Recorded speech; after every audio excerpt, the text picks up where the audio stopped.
Select board meeting with, Hold on one second. Wait for him to give you the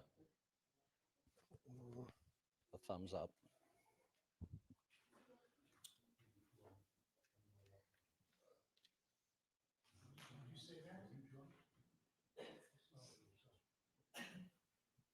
set. Again, welcome to the February 6, 2024 Select Board meeting.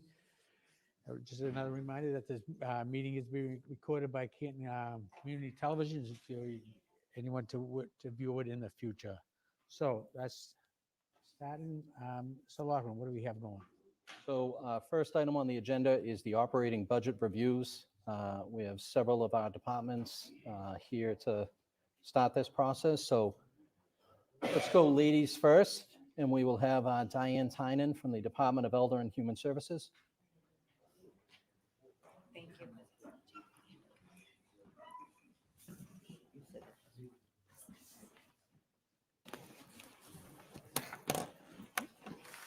You just identify yourself. You look familiar. I'm just...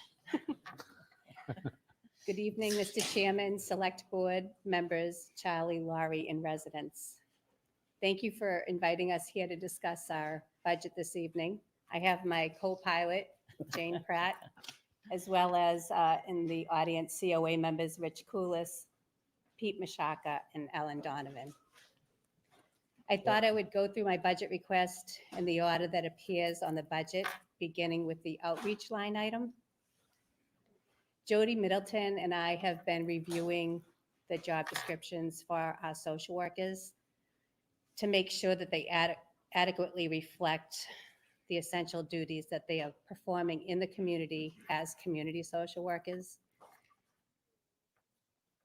We decided that it was not at all reflected in the job descriptions, and Jody was able to come up with a new rate of pay.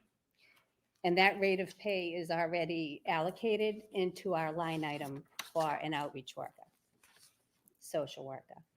I'd also like to bring to your attention that we have 2 licensed social workers. One of them is 40 hours a week and the other is 35, and 15 hours of her pay comes from a grant from the Executive Office of Elder Affairs and will continue to do so in the upcoming year. Moving on to the principal clerk's position, we are requesting a $3,000 stipend. This position has been assigned significant additional duties. In addition to being our office manager, she handles our transportation program and supervises 5 bus drivers. This position also works closely with the food pantry coordinator, food pantry clients of all ages, and DEHS social workers to ensure deliveries are made to residents of all ages who cannot get to the food pantry, or that transportation is provided to those who are unable to get to the pantry. Moving on to our clerk's position. This is a position that we currently have. It is funded again by a grant that we received from the Executive Office of Elder Affairs. It's a 19.5 hour position. We're looking to increase this to 28 hours per week. And this again will be absorbed through funds using our grant from the Executive Office of Elder Affairs. The Department of Elder and Human Services only has 4 full-time office employees, including myself, and 2 part-time employees. More employees are needed, but at this time, we do not have the space to handle that request. Some quick facts I'd like to share about the Department of Elder and Human Services. We are the only public social service agency in town. We offer a wide variety of social services to Canton residents of all ages. We have seen an incredible uptick in housing insecurity and food insecurity, which we are very concerned about. Next item. Over the past 6 months, we have had an average of 3,000 plus guests visit the senior center. We provide an average of 732 rides per month, and an additional 250 interactions are held with residents who need transportation to medical appointments outside of our service area. We work diligently to keep the senior center a vibrant and active home away from home. It is more challenging than we make it look. We work together daily to ensure programs run as smoothly as possible, moving furniture back and forth using every ounce of space that we have at the senior center. Today, for example, we had 12 different programs. We had 190 people come through our doors. And we provided 72 bus trips. We are seeing more and more new faces at the senior center, and we invite anybody who has not been there to please come. And now I'm ready to move on to the expense items if there are no questions. Anyone have any questions for Diane? Nope. We have $1,600 budgeted for bus repairs and maintenance. And we have 3 vans, 2 buses, and a car. I don't feel like that is a significant amount of money for those vehicles, and I request to increase that to $4,000. Also, for gas, we have $10,295. Also, because of the number of vehicles and the amount of transportation that we're providing, I request that we increase that to $14,000 per year. Lastly, an increase in our building maintenance fund. We currently receive $22,150. I'm asking for $28,000. I'm not sure if you're aware, but our building is cleaned by a different company nightly. That cost us out of our budget $18,000. So that only allows us $4,000 for facility maintenance, and it's not sufficient. We need funds to paint. We pay for the flowers out in front of the senior center. We've been there, believe it or not, for 9 years. We have to start considering replacing furniture that's broken so that we can stay and keep the senior center a beautiful looking facility. Also, when we open outside of business hours, if we need facility maintenance, that is something that, of course, we would have to pay for. So just wanting to bring that to your attention, that I feel that it's really important that we have enough money in our facility maintenance budget to keep the building looking as beautiful as it does today. And I thank you for having us before you tonight. Thank you, Diane. Thank Any you, Diane, questions, for all or- your work. Hey, a quick question. I know this goes back a couple of years. How are we making out with the heating system there now? Right? Well, this morning it was 58 degrees when I walked in the center. Really? So we haven't resolved that issue, or? I know that Brian and Steve are working. It's an ongoing issue. That's been going on, yeah. Yes, but there continues to be issues with both systems. I'm just curious. Thank you, Diane. Any other questions for? Right. Thank you, Diane. Thank you very much. Thanks, Diane. Thank you for Thank everything you you. guys do, too. Thank you. Thank you. Hey, Jane. My co-pilot. Next, Mr. Chair, we have our town clerk, Tracy Kenny.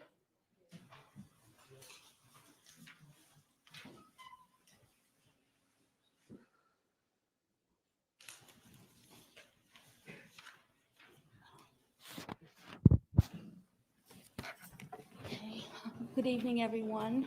Tracy. Thank you for having me.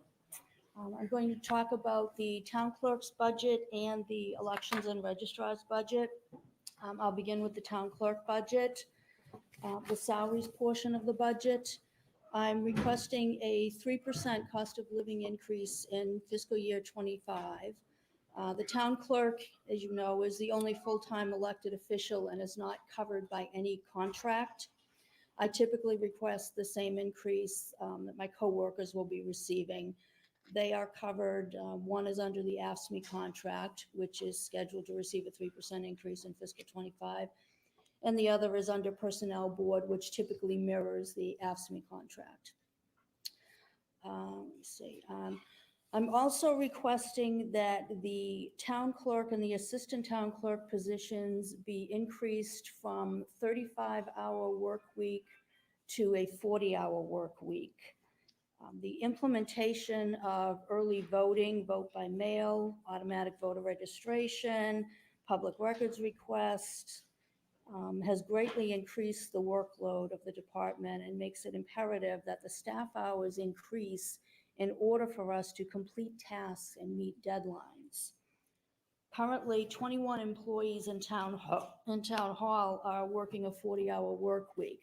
Those employees represent every department within town hall with the exception of the town clerk's office.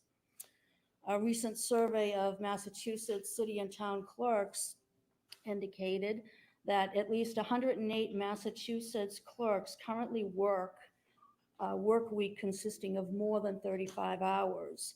63 of those municipal clerks are working for 40 hours or more per week. That's the salaries portion. Overtime salary. I'm requesting that the overtime line item be increased from $3,000 to $5,000. This would cover the cost for the assistant town clerk and the senior clerk to work beyond their regularly scheduled hours. And as I stated, the increased workload makes it imperative that the staff work beyond their normal schedule to complete even general office tasks, such as processing census returns, public records requests, filing and purging records that have surpassed their retention period. The next line item is town clerk longevity. I'm requesting that I receive a longevity compensation in the amount of $1,750 annually. I've been an employee for the town of Canton for 36 years. Prior to being elected as town clerk 21 years ago, I did receive a longevity compensation. When I was elected, I was told that as an elected official, I no longer qualified for longevity. I've recently been made aware that there are at least 22 elected Massachusetts town clerks that are receiving longevity payments. So I am requesting that my longevity be reinstated. That is the town clerk's portion of the budget. So I don't know if you have any questions. Any questions for Skinny? Nope, not. Nope, okay. Next is the elections and registrars portion. The first line item, the Board of Registrars salaries. There are 4 members of the Board of Registrars. Currently, they receive compensation of $850 a year. The compensation is based by the voting population of the community. Basically, it's $50 per 1,000 voters. The population has increased to over 18,000. So I'm asking for an increase of $50 per year. So from $850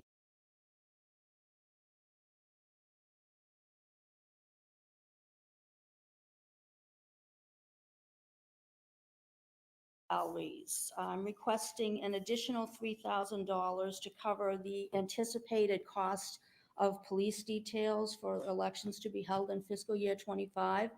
There are 3 elections scheduled, including a presidential election. This request is based on similar years. Overtime salary.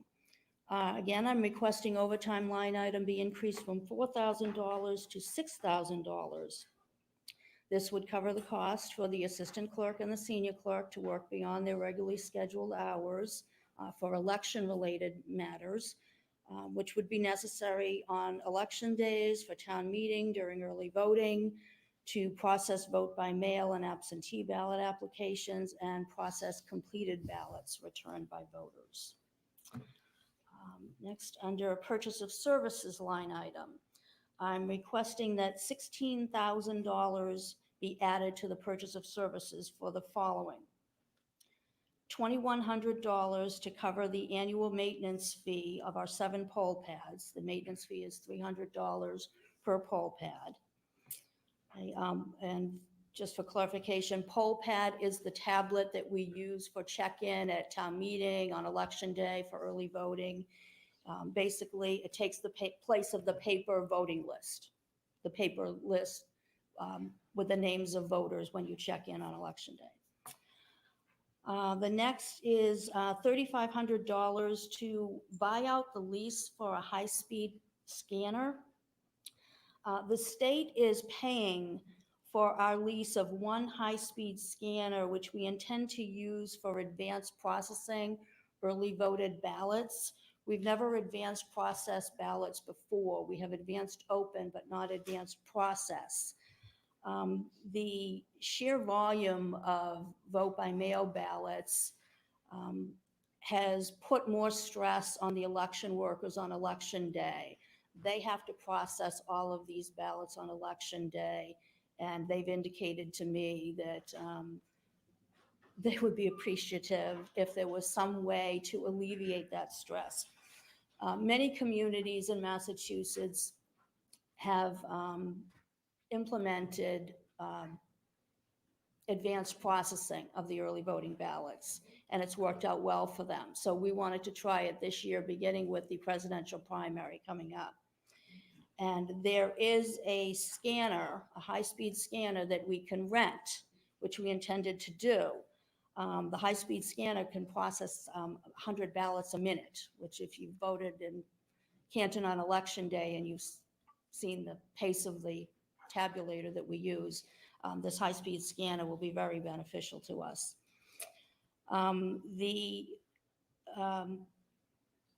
The scanner retails for $25,000. However, we have the option to buy out a lease for $3,500. I think it's a bargain. I'm very enthusiastic about this.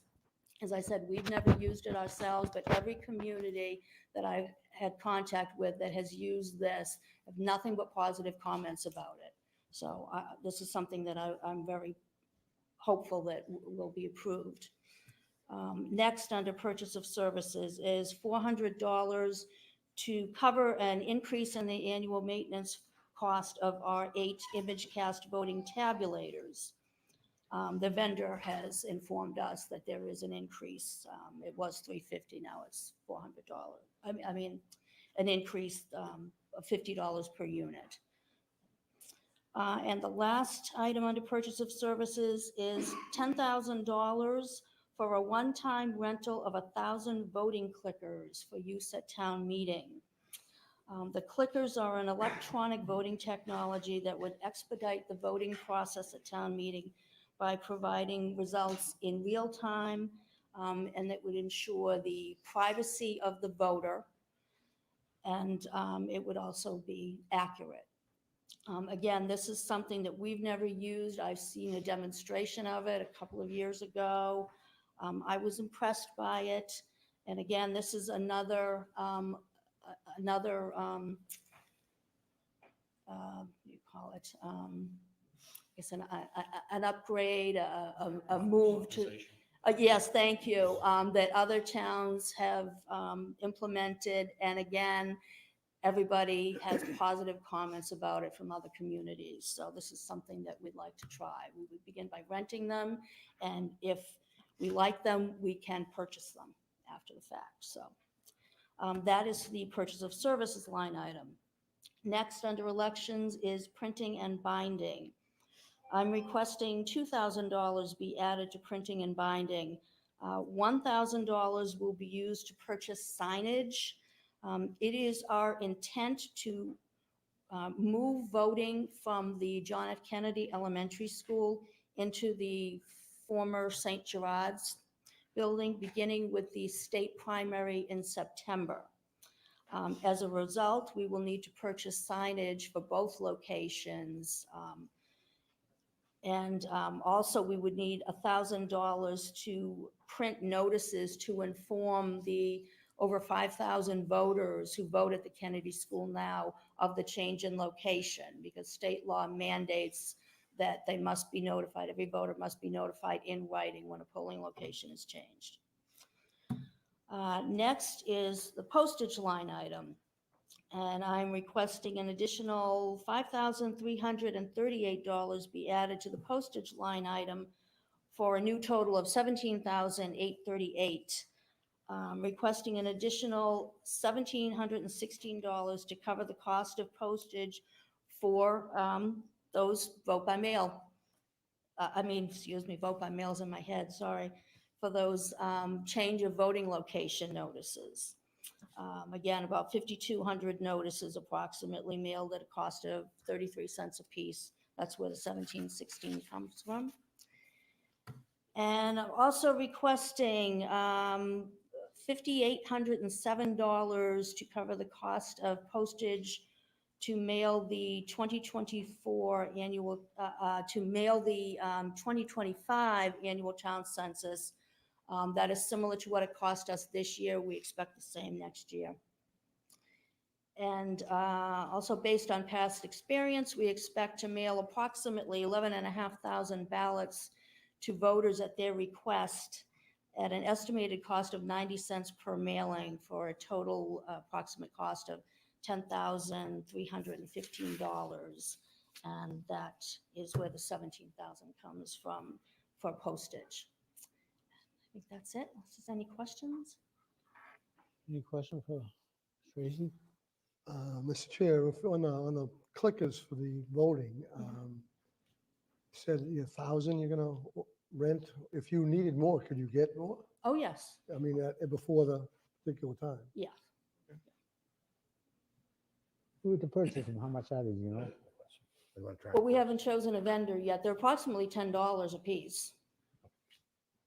We haven't chosen a vendor. There seem to be 2 vendors in Massachusetts that keep popping up when I looked at other clerks. So I get a quote from each one of them Yeah. before we decided on one. Oh, any other questions? Or- That's it. oh, Thank That's you. it, thank you. Thank you, Tracy. Thank you very much. Tracy. Thank you. Next, Mr. Chair, let's go to our IT Director, Louis Jutras.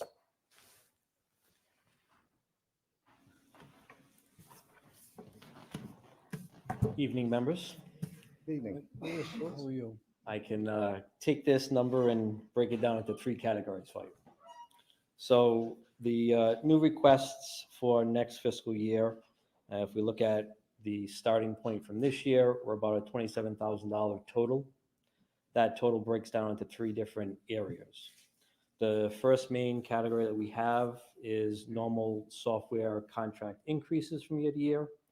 Vendors normally change their pricing between 3 and 8% for normal maintenance. We have over 20 different software products that we pay for on a yearly basis. And so that is part of that $27,000 request. Next piece that makes up that number, we have a current hardware appliance that when we purchased it was done with a 3-year subscription. That subscription ends in March of next year. We've spoken with the vendor, tried to get this onto a fiscal year basis. So $9,000 would allow us to have that bridge to finish out fiscal 25 and then be able to have the continuing amount match the beginning and ending of a fiscal year. And then the last item that makes up our full request is a training item specific to our financial application. We have a variety of staff members that have changed position, new people constantly coming in, and the utilization of all the modules within that are of a great need. This would allow us to lay out at least 5 different training sessions throughout the year, pick specific topics, have a trainer on site or from remote, and go through that with a group of employees. So that is about a $6,000 yearly cost. That also does allow us, depending on how we put the package together, to go ahead and include a allocation for the yearly conference, just for the actual price of the conference, not anything else with it. So that is the 2 pieces, and they have that listed as their PACE training module. So again, those are the 3 items that make up the $27,000 increase from the prior fiscal year, or $29,000 from the base budget request for next year. Any questions, Mr. Jutras? Thank you, Louis. Thank you. Thank you so much. Next vote. Next, Mr. Chair, we have central maintenance. We have Brian Lynch.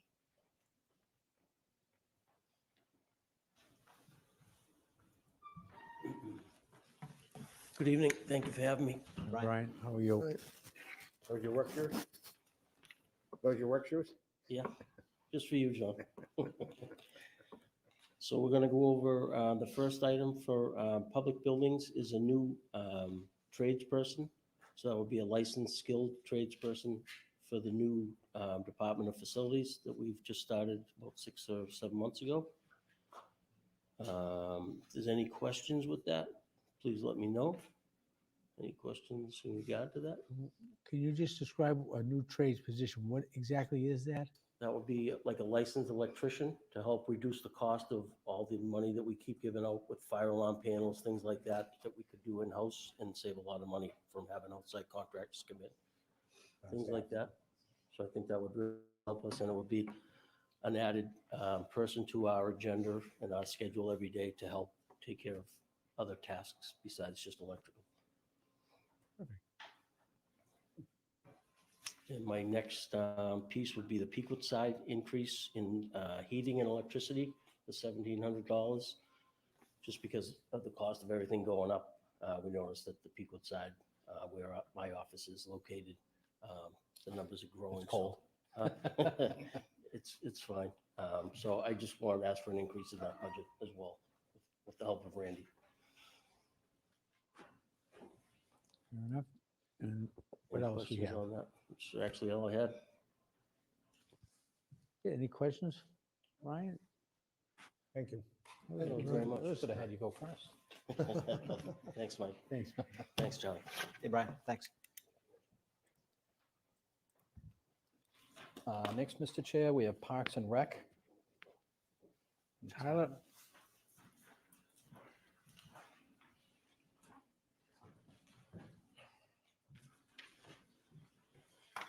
All right. Good evening, everyone. I'm not sure which budget you have first in front of you. I got a couple, so. Whatever you want to do. Go It's up to you. start. I'll just start with our Parks and Rec, the operating budget with the department head salary as the top line. So the first increase I have is for the assistant director salary, increasing that from a 35 to a 40-hour position. So that increase is roughly about $10,000. And that's basically because the position is a 40-hour position. It's not a 35-hour position. As you know, recreation is nights, weekends. Both Jim and I work well more than 40 hours a week. So it's just compensating them fairly for that. That also matches what other assistant directors kind of get. So it kind of levels out. And I don't want to lose them. So the next one is increase for the lifeguard salaries by $10,000 to $80,000. We saw last year we were able to recruit a ton of lifeguards, and I think that was due to the town backing us with the rate, and then also us paying for their certifications. So that was helpful. We had a ton of lifeguards. I got about 95% of my lifeguards coming back this year. Which means we'll also be able to expand hours on weekends. So hopefully the town will be happy with that. So we'll be able to expand pool hours, splash pad hours, and things like that. So, so those are the increases on that. The next one is for the repair, maintenance, motor vehicles, the $13,000. And that's just, we have additional trucks, and we also have some, so we have some newer trucks and some older trucks. But we have more in our fleet now from past capital projects. So that kind of just helps offset that. We've been having to, past couple of years, have some bigger issues with some of our older trucks that we've had to take care of. So this is kind of, hopefully the increase will help offset some of those costs that we're expecting with some of our older trucks. The next one is the software maintenance fees increase to $5,000. That's due to, we have a contract with MyRec. We've increased our programming by 85% in the past 2 years since I've been here. MyRec charges us based off of how much participation and revenue we take in. So that's just leveling that out. I've decreased 2 line items to kind of try to help offset some of that. The printing and binding, we've gone to a strictly online format with brochures. So away from the mailing. So we've decreased that line item, and we also decreased the the communication line item, and that's just based off of prior years. So trying to help ease the cost of the increases that we have. The next I have is pool supplies. Cost of chemicals, as you can imagine, is skyrocketing. I'm looking at alternatives to try to figure out how to level this out and not make it such a burden on the town. I've put out in other towns, what I've done is used a RFQ process for different pool companies to try to get competitive bidding for such staples such as kind of like the chlorine and things like that. So hopefully I get some competitive bidding on those so that way we get a lower price.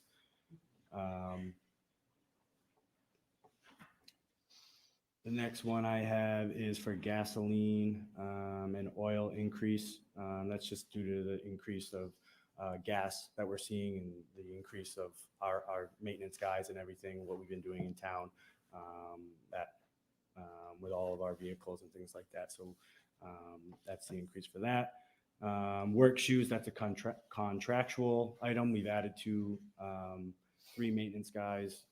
So that's for that. And then the decrease in the Halloween parade.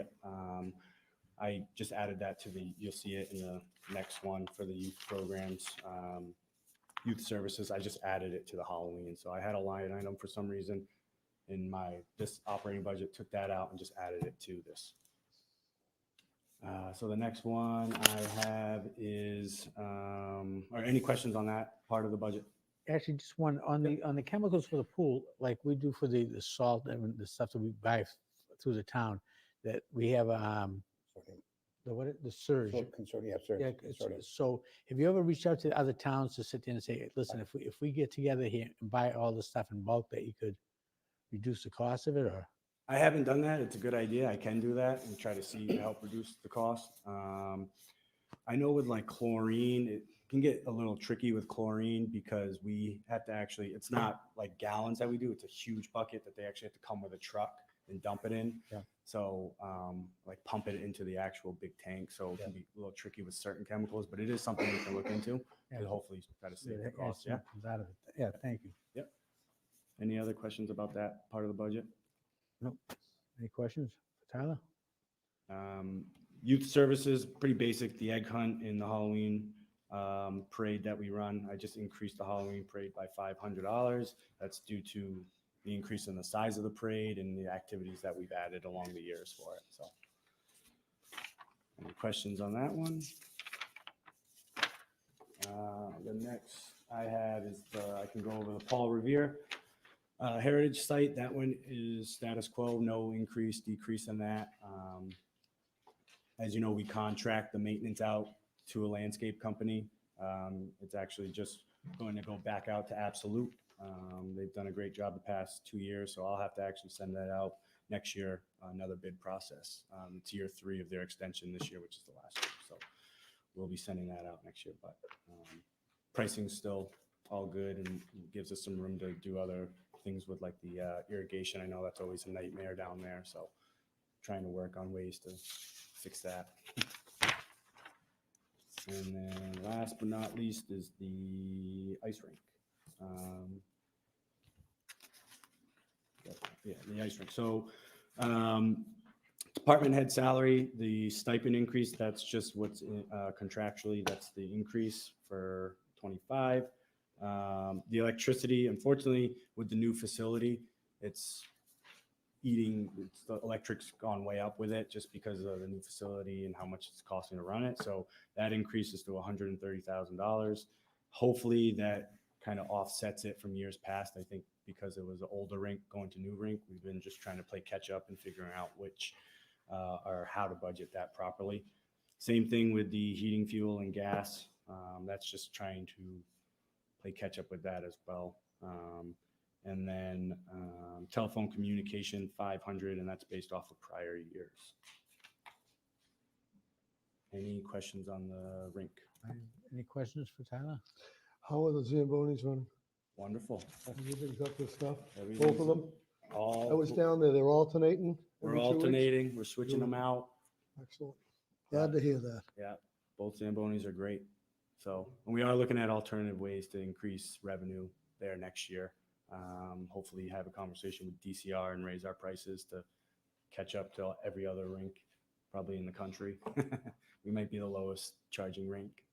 Not a bad thing, but we do need to increase a little bit. And then also advertising on the boards in the Yeah, Zamboni. we did it before. Yep. So hopefully we'll get back to that and generate some extra revenue.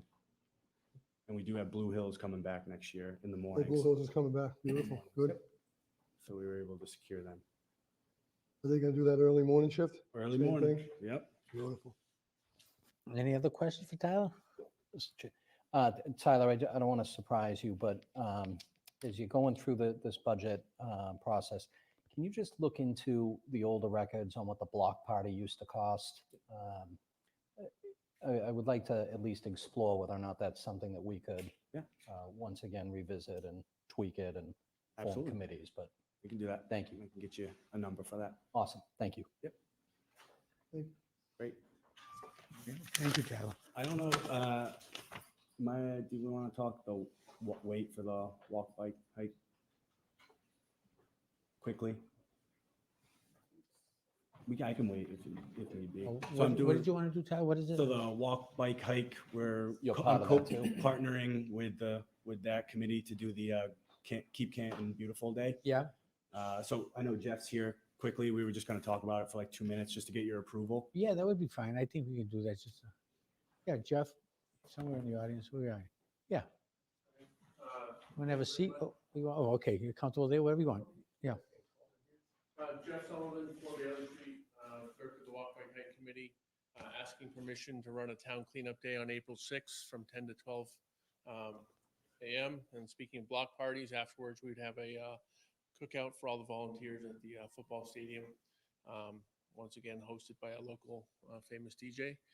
And this year we're partnering with Parks and Rec, as well as CASA is here representing CASA to help clean up litter around town, and looking for everyone's support. I know everyone here wants to clean up Canton. This is a great way to do it. And get out in your local communities. You'll be able to go to keepcantonbeautiful.org or Parks and Rec to sign up and volunteer and participate in this great community event that we hope to continue for years to come. Right? And you can get the support of the select board for the cookout like we did today. Yeah, I know you guys know how to flip burgers, and we'll Yep. definitely They're the need best, you. they was the best burgers in town. Absolutely, absolutely. One request I would ask from the select board is to reach out to the local sheriff's department to ask if there's any prisoners that are willing to work the clover leaves of the. Yeah, yeah. So we've done that before. I'll send that to Lori on who to reach out to get prisoner support, clean up those high traffic areas that Yep. are. Yeah, they've much done that. need Yeah, they've of, done that in the past. Yeah. So, yeah, definitely. So do we need a motion just to approve the day? So I don't believe so, but I'm happy to make one. So I'll make a motion that we approve the walk, bike, and hike committee request for a townwide litter cleanup event on April 6th from 10 a.m. to 12 noon with a rain date of Sunday, April 7th. Second. Motion made second. Any other questions or comments from anybody in the audience? All in favor? Aye. 0. Gentlemen. Thank you, Jeff. Thanks all. Thank you all. Thank you.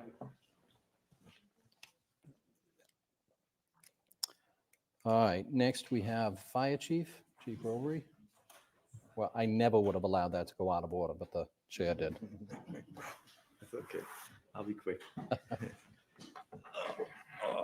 Thank you, Select Board members, for inviting me. So my budget is broken into 5 sections here.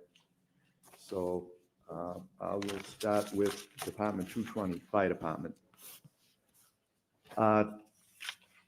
First item up is trailer expense, $8,800. That is our new office trailer on the side of the building that came about where we got our new deputy chief. I needed an office for him, so I moved the EMS coordinator out into the trailer. So we set up his office with a sim lab. So that's the rent. And also in that $8,800 is a storage trailer behind Station 2. Next item is $7,000 for an assessment center. This is for a promotional exam. Basically, right now, the exams are written, and it takes into technical knowledge and education and experience. This assessment center would add another element. Basically, a company would come in, an oral part of the exam would be given to the promotional candidates, and that would be added into the grade. And quickly, the reason for that is we have some members that have been on the department a lot longer, have a lot of experience, job experience, handle themselves very well at a scene that would help them out. I believe we'd get a better, candidate, be able to pick somebody a little better for the position. Next up is the blue card. So the Norfolk County Fire Chiefs went for a grant, $1,179,000.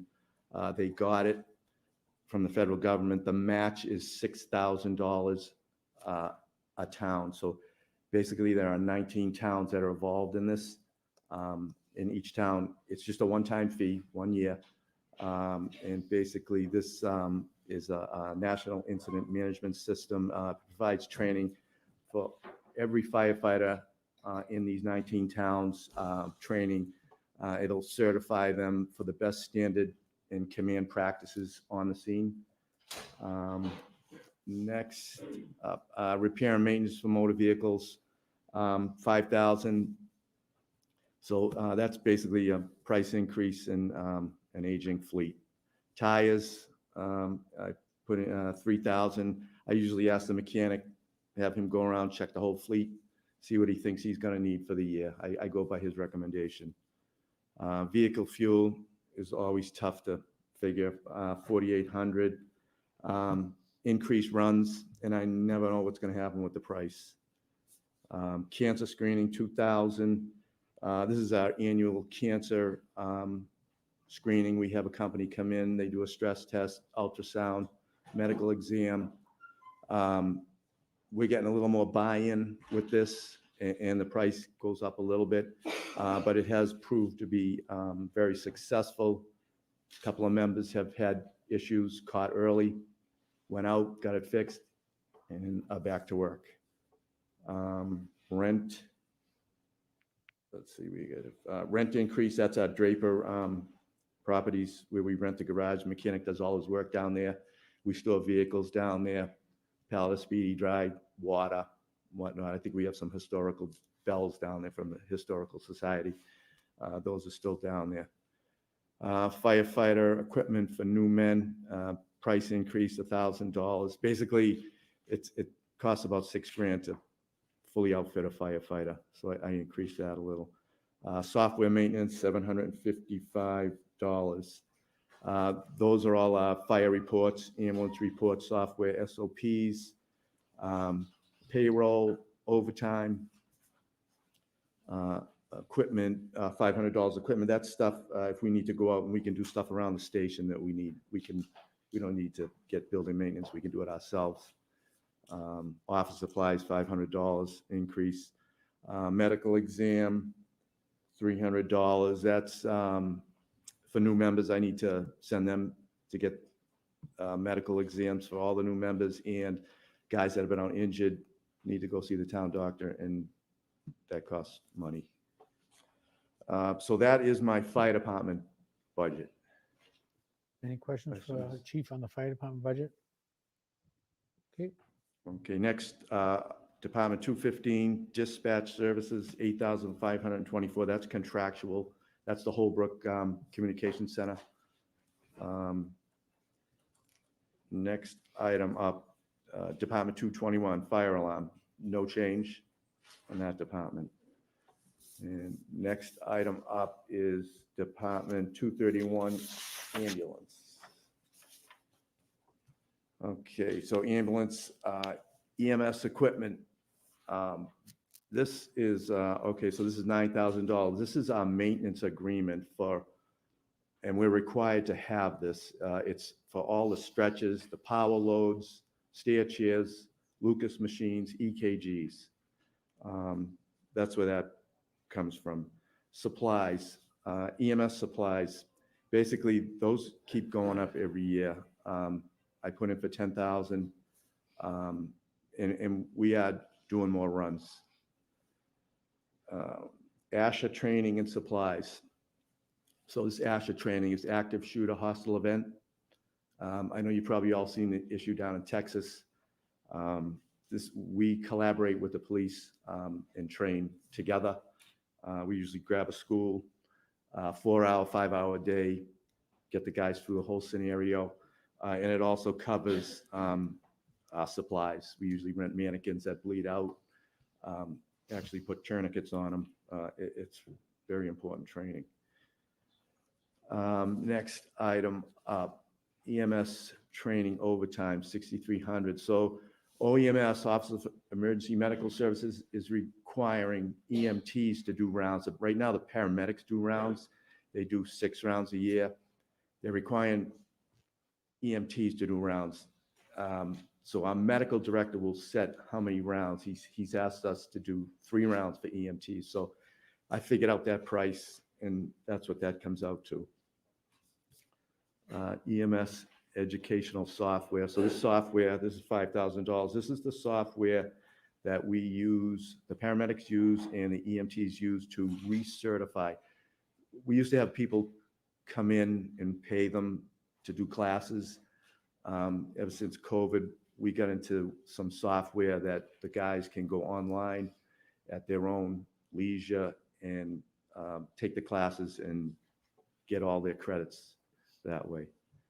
EMT training, $5,000. So this is tuition for paramedic school. Right now it's $10,000 a student, and I'm expecting to send 2 this fiscal year.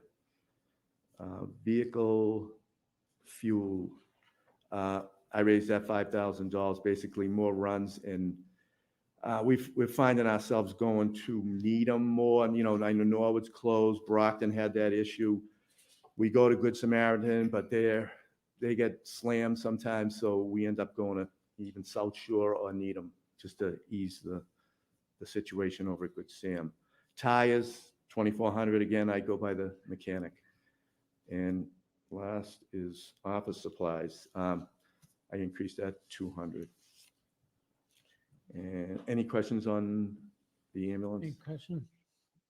No. Okay, and my last is Department 291, Emergency Management. No change on that. Gentlemen, that is my budget.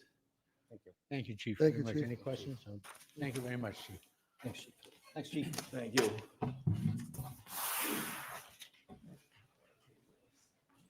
Okay, next. Next, we have our Finance Director, Mr. Scollins. Good evening, Mr. Chair, members of the board, Mr. Town Administrator. I have about 10 budgets that responsible for. The first one is the Finance Department, and the only increase there is a $1,200 requested increase for contractual life insurance policy, and that's for myself. All of the other finance budgets, accounting and treasury, are not requesting any increases. And Louis just presented the information systems budget earlier. The other budgets I'm responsible for are all within the fixed costs, which in the summary sheet that you have, it's the second to last sheet. I'm going to go through several of these. First item is the trash collection budget, Department 433. It reflects the current lowest bid received on a new contract. Total amount, $2,676,662, represents a 3.6% increase, and we were expecting that that's ultimately what we will honor in that department. The next item is debt service.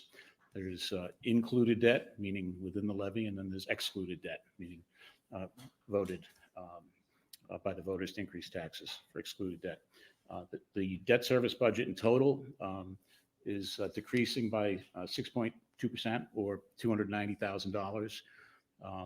The bulk of the reduction is in the excluded debt, $374,000 reduction in excluded debt, or 28.6%.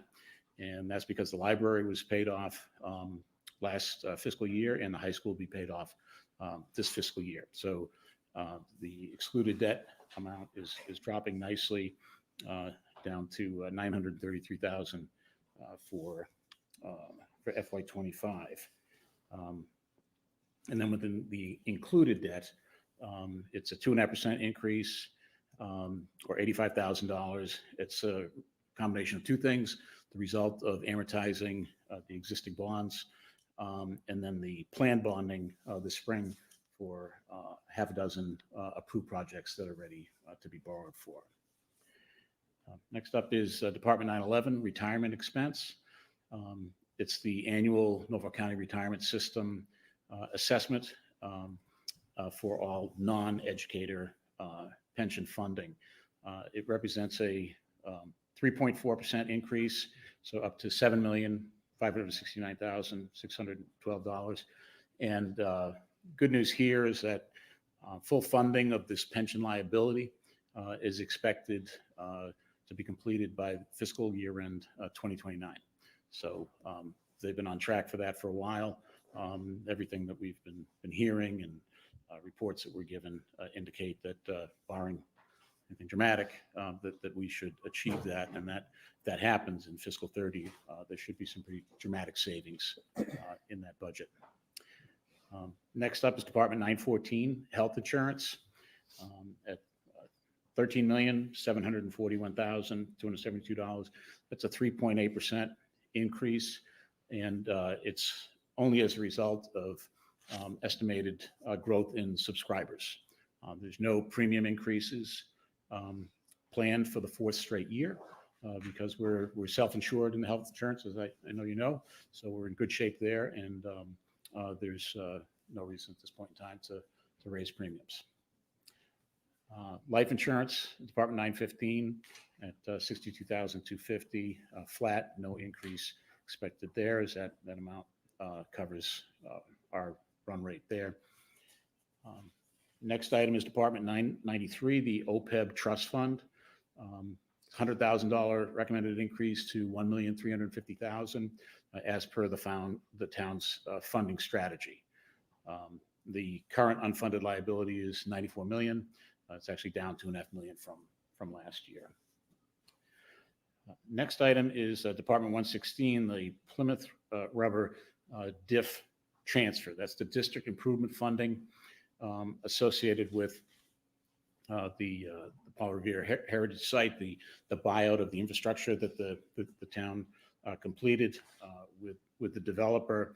So according to the DIF agreement that was executed in 2015, we're required to fund a sinking fund to pay the debt service on that bond. So that bond's been issued. This year we paid the first year's debt service. Next year we'll pay the second year. But what the DIF agreement requires is that, based on the formula within it, that the majority of the increased tax revenues associated with that property go into this sinking fund to ultimately fully fund the debt service, which is approximately $9.2 million in total, the 6.3 plus the million plus the interest. And so those funds have to continue to be put into the sinking fund so that we can pay the annual debt service. So that's a significant increase this year. It's now, according to the formula, $1,071,488, which is a $548,000 increase. Again, all as per the DIF agreement. And based on my estimates at this point in time, I'm estimating we'll be fully funded by within fiscal 2029. So it's a few years out. I'd asked Mr. Plant from Canton Holdings to review my calculations on this, to help me forecast out beyond where we are today, to help me understand what his expectations are in terms of bringing new units online that are taxable, so I can refine this estimate of being fully funded. Because once we're fully funded, then all of the new tax revenues from that site will flow to the general fund, whereas right now it's only about 250,000, with $1,071,000 going to this diff fund. So he's been very, very helpful there, and so I'm looking forward to seeing what he's estimating. And then there's the state and county assessments as per the governor's proposed cherry sheet budget. Right now, it sits at a 1.9% decrease, or $30,000. However, that is subject to change, particularly the charter school assessment, which is typically formed out of sync with the local budget process timeline. But the way the formula works, any increase there should be offset with a revenue offset on the cherry sheet. So $30,000 decrease right now from state and county assessments, which is unique. And then no budget estimates yet for the Blue Hills Regional School Assessment. So I've requested the estimated budget at this point in time for Canton, and they haven't finalized that yet. So I'm currently assuming a 10% increase, or $1,947,000. It's all based on enrollment for the most part, and the funding formula from the state. So it could be a little bit less than that, could be a little bit more. And as that number comes in, we'll make an adjustment. And the last item is the Norfolk County Aggie Assessment. Haven't received anything official yet from the county, but currently assuming no increase. So maintaining the existing budget of $50,000. And that is it for the budgets that I'm specifically responsible for. I think it'd be important just to briefly mention the current revenue forecast. We had a revenue forecast meeting today. Obviously, that affects all of these budgets and the funding for all of these budgets, town and school.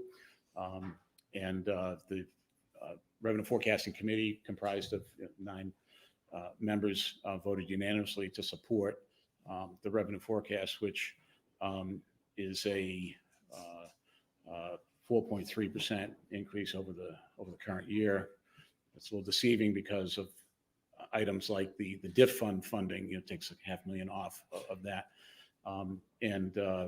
Unfortunately, the governor's proposed budget is pretty disappointing.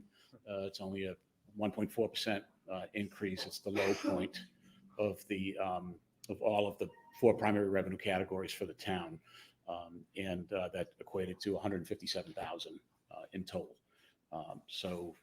And given the nature of the legislative process, we will likely not see a revised number that we can use for budgeting purposes, because, as you know, we'll put our budget to bed, send it to the printer in April, so it can be distributed to the voters in time for town meeting. So even if there is some negotiation that happens that somehow increases that number, I don't believe it'll be timely to impact next year's budget. And given the level that was submitted by the governor for Chapter 70, we got the minimum, like the majority of the districts in the state, $30 per student. So that's why it's pretty meager. It's like a $78,000 increase in Chapter 70 for the school department.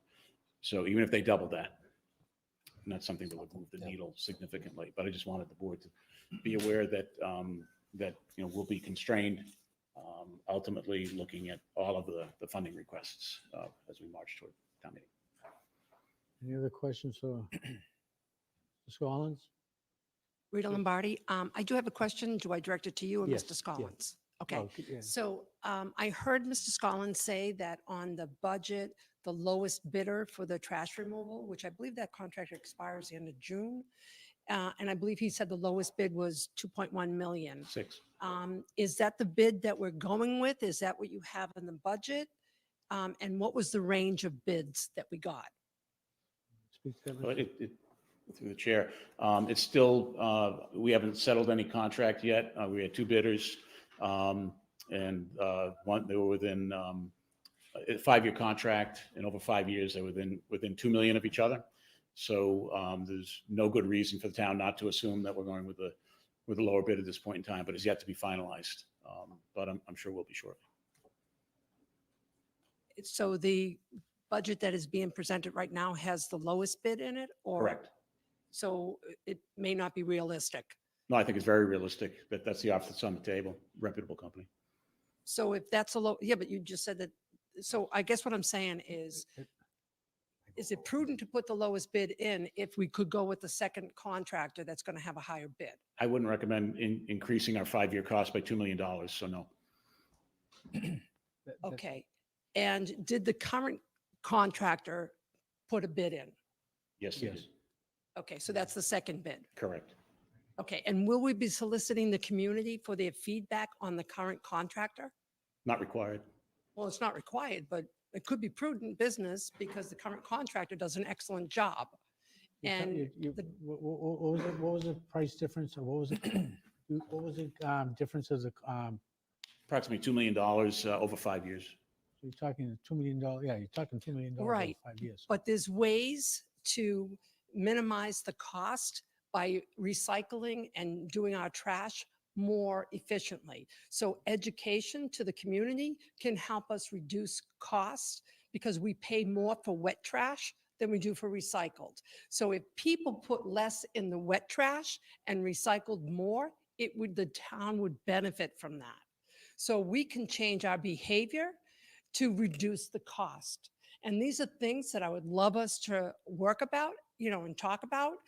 And, there's ways for us to make money on what we're doing. So I wouldn't necessarily say we go with the lowest bid. Let's see what we can do to educate the community to make money on this, to save money by doing things the right way and responsible way. The other question I have. Could I respond to that? Mr. Sure. Chair? Yeah, So both bidders have made very strong proposals about how they intend to further and better educate the community on all of the points that the speaker is making. So I would just like to add one more thing. When we do educate the community, perhaps we can have some kind of performance record so we can educate and give feedback to the community. Because when you set a goal for somebody and you show them the results and your progress against it, people are more apt to work towards that goal. If you don't know where you're going, any road will get you there. So, we can really make this work in our favor if we educate people. And we don't necessarily have to go with the lowest bidder because the current people do a fabulous job. That's just my point on that.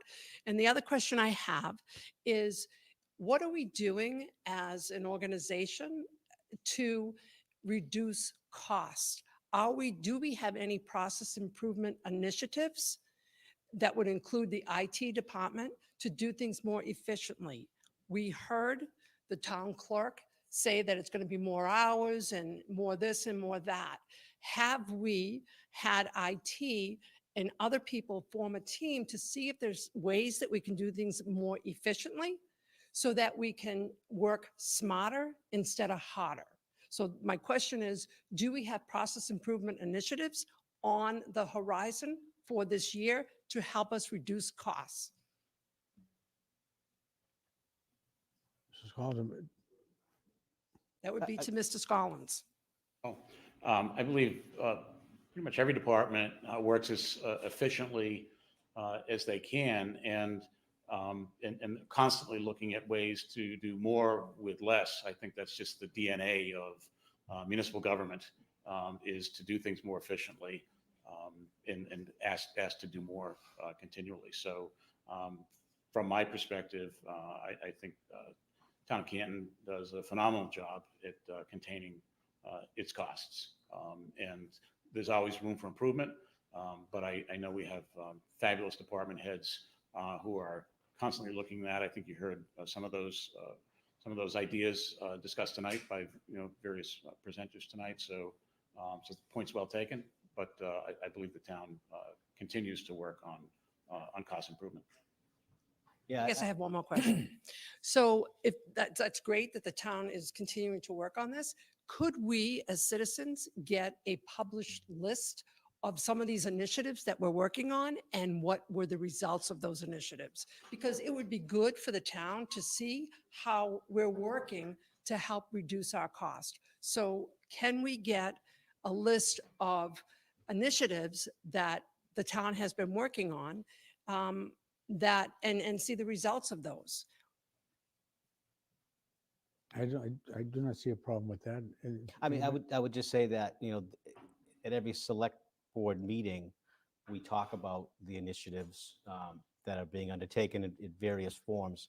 I don't know that there's an actual list of initiatives that I could put together without incredible amount of effort and time that I could, publish and put forward, other than to say that we do the best we can to report out at these meetings to let folks know exactly what we're working on, and what some of the measures that we're taking to do things like save money, for example, with this recent trash and recycle RFP that we've been working on for so long, trying to, get the best deal for the town of Canton that we can. So I could try to put together something on initiatives. I can't guarantee I'm going to be able to do it quickly. No, that's okay. That's okay, Mr. Duty. What I'm saying is a lot, and I know this is town government, but a lot of organizations have project management offices and project management. Even if we bring a project management person in on a consultant basis, it could behoove us to look at processes that we have and be more efficient. So, Take that under advisement. okay, Absolutely, that's what absolutely. I'm looking for. And if you do anything on the trash, I'd be happy to be involved because I'm really passionate about making money on trash. Thank you. Thank you. Got it. Thank you. Any other comments? Thank you, Mr. Scott. I would just say, I'd like to just say that I think, Randy, you do an excellent job. Keep up the good work. And I know that you try to cut every corner you can, not cut corners, but you do well with what you do. I appreciate your work. Thank you, Sal. Thank you. Appreciate that. Thank you. Thank you, Randy. Okay, Next, Mr. Chair, we're moving on to new business. So the first item is to consider approving the opening of the warrant to add an article to establish a redevelopment stabilization fund for 1860 Washington Street. So this is the old St. Gerard's property, and what this article is to do is to create this fund so that we can tuck money away, similar to what we did for the middle school project. So when it is time to do something with that property, we've got some money, we don't have to borrow quite as much. So did I say that appropriately, Mr. Small? So I move that the board approve the opening of the warrant to add an article to establish a redevelopment stabilization fund for 1860 Washington Street. Second. motion made and seconded. Any other questions or comments? All in favor? Oh, Mr. Chairman, Mr. Scollins, is there an amount that you initially want to put in this fund through town meeting, or is it? I haven't suggested an amount. I would defer to town administrator and select board. Okay. Any other questions? Comments? All in favor? Aye. 5-0. Next, Mr. Chair, I move to add the article to the warrant as written by town council to create the redevelopment stabilization fund for 1860 Washington Street. Second. Motion made and seconded. Any questions or comments?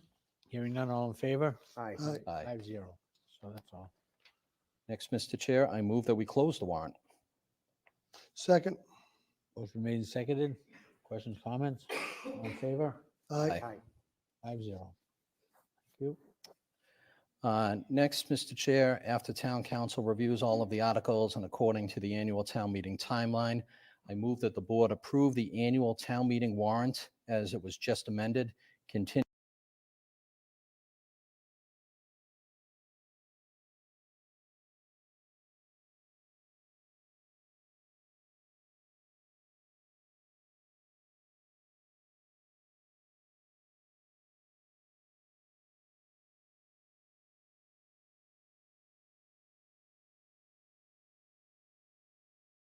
application to change the manager of the American Legion, Edward J. Beatty, Post 24, Incorporated, 950 Rear Washington Street, to Julie Wedge.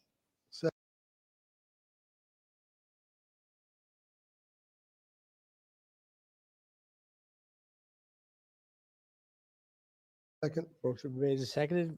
Any questions or comments? Hearing none, all in favor? Aye. 5-0. Next, Mr. Chair, at the recommendation of the licensing administrator, all the paperwork is in order for the change of manager request.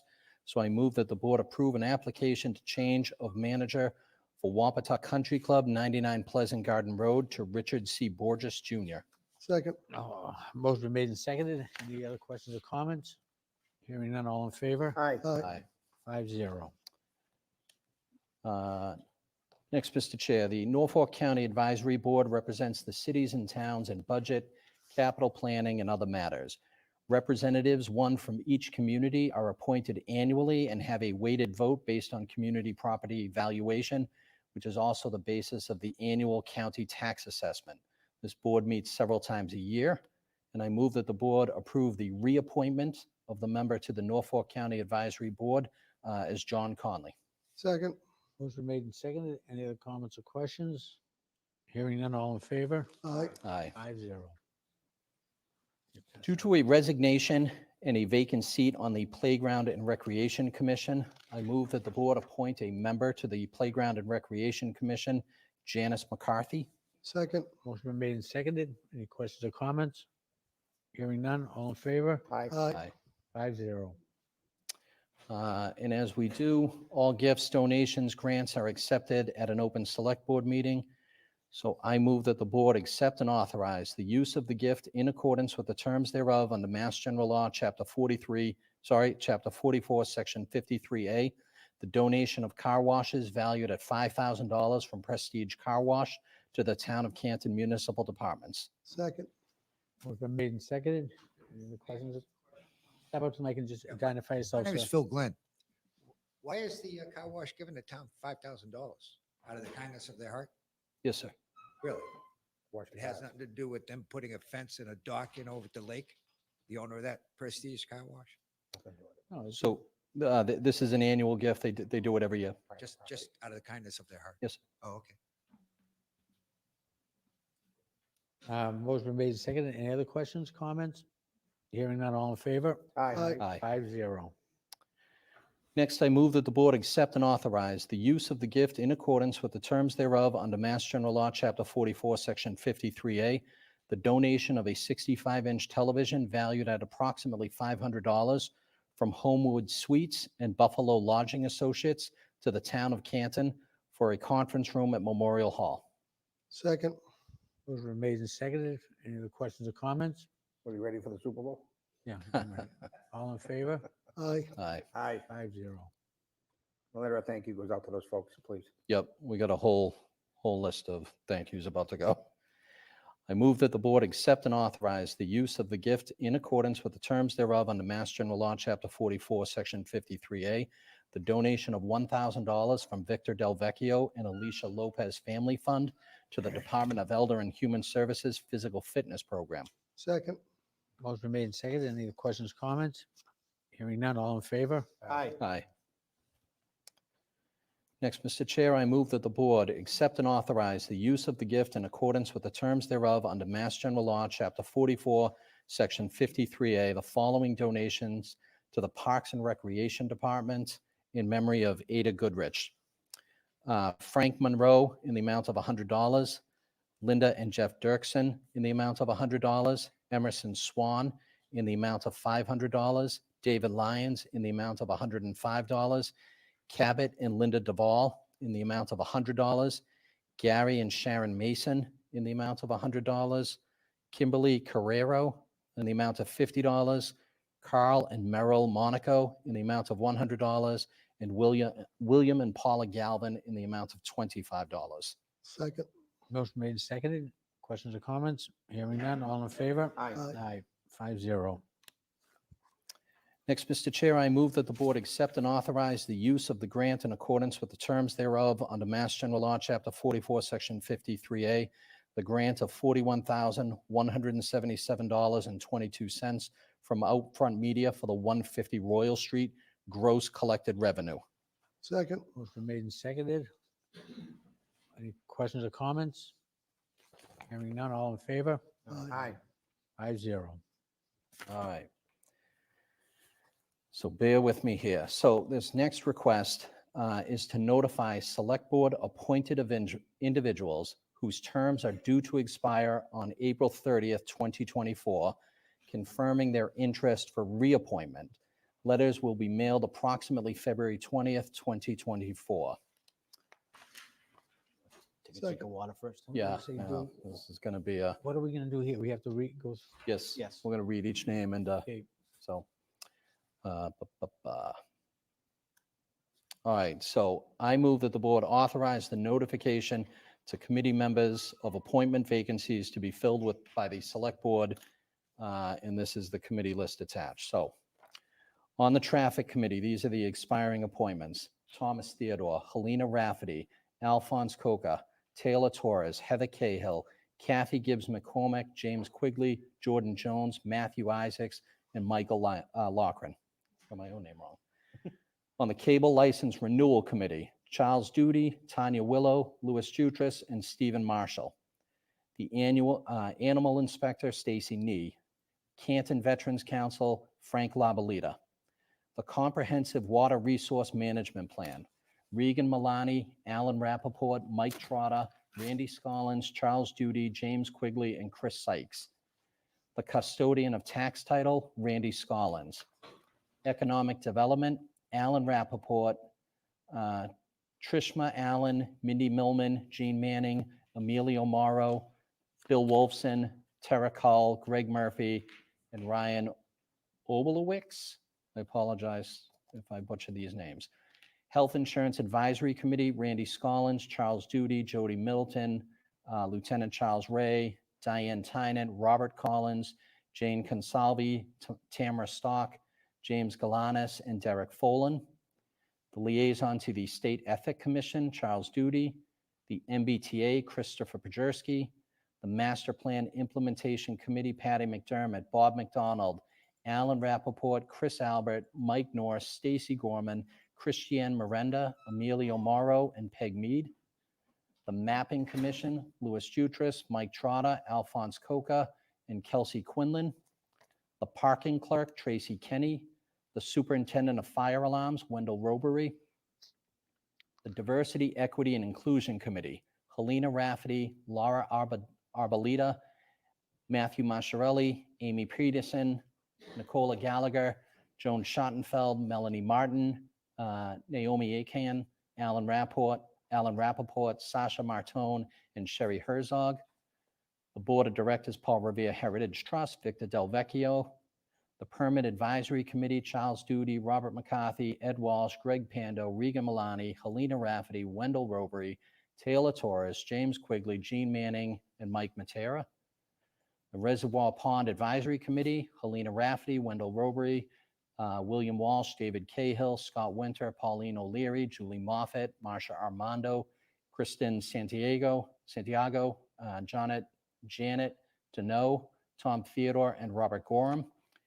The Sick Bank Committee, Jody Middleton, Ellen Jones, Diane Tynan, Karen Lawler, Tamara Stock, Mark Zaid, and Susan Musto.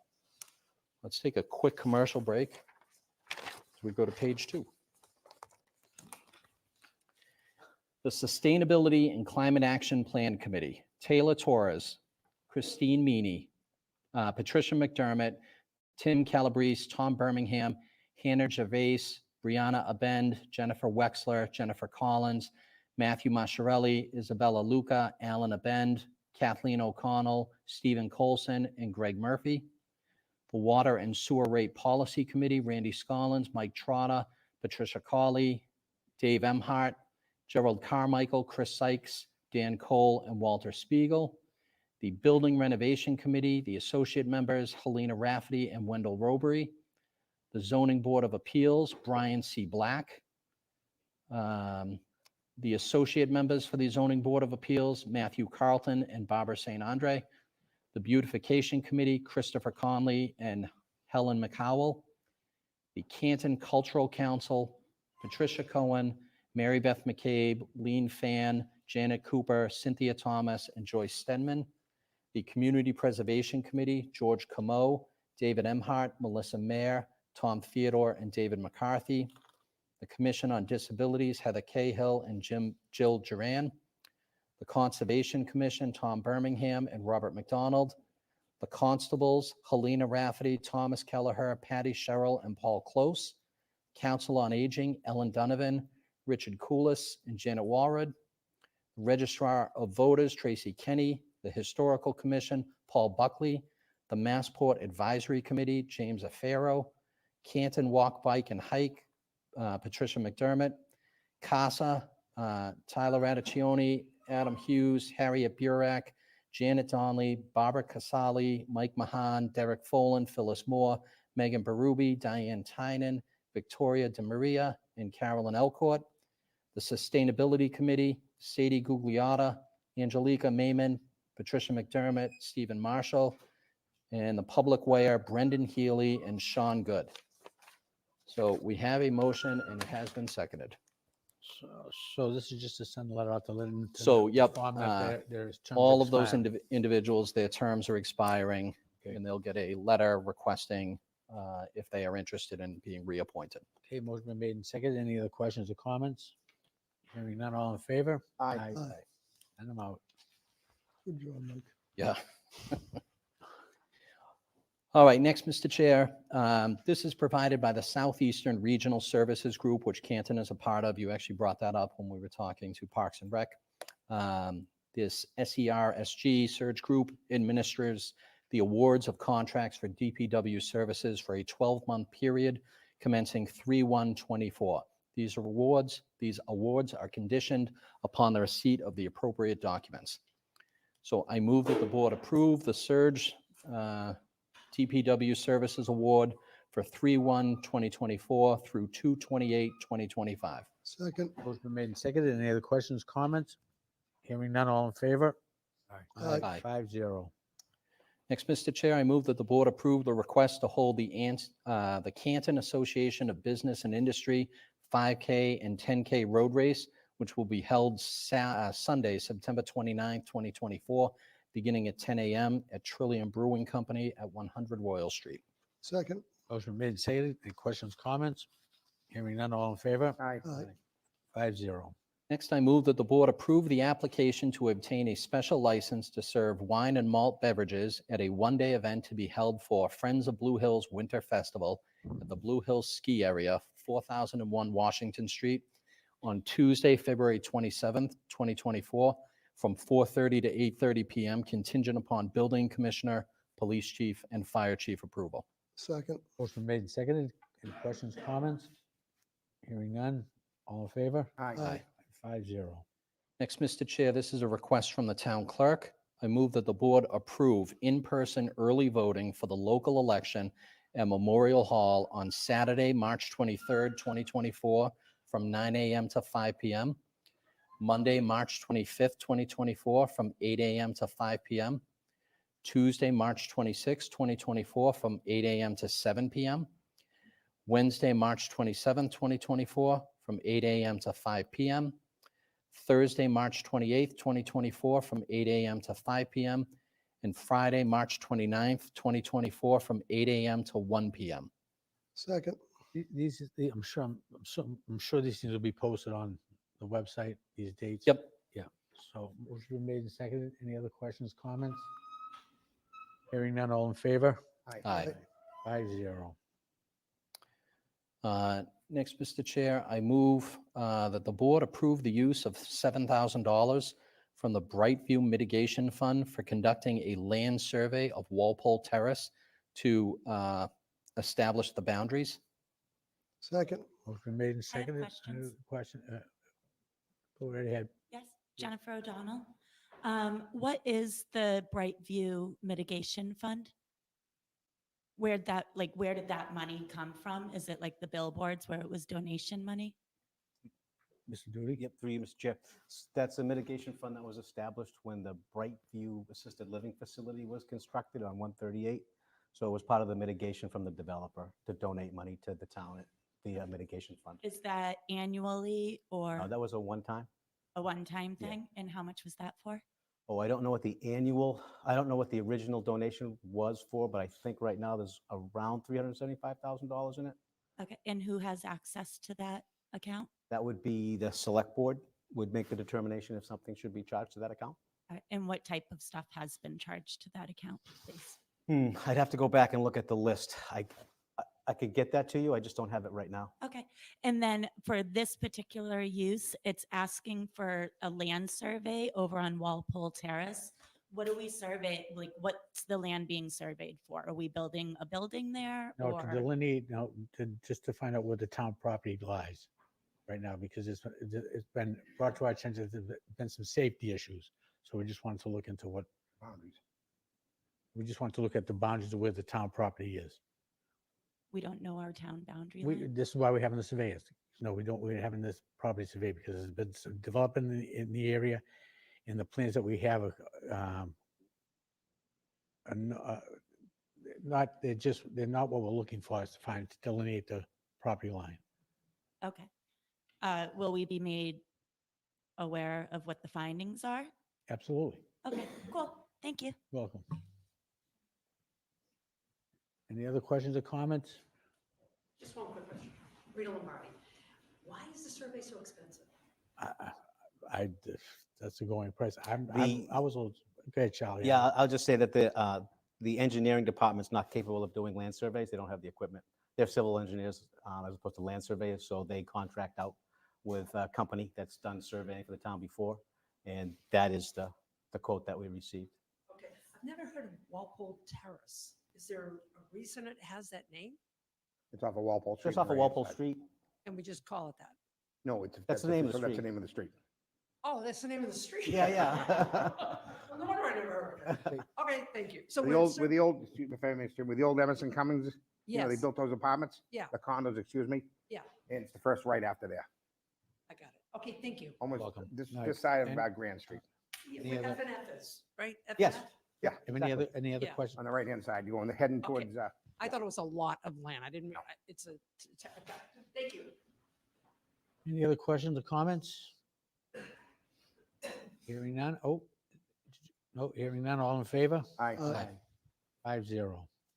Next. Next, Mr. Chair, again, this is a request from the town clerk.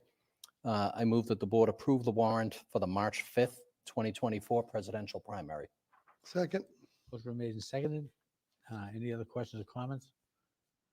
Hearing none. All in favor? Aye. Aye. 5-0.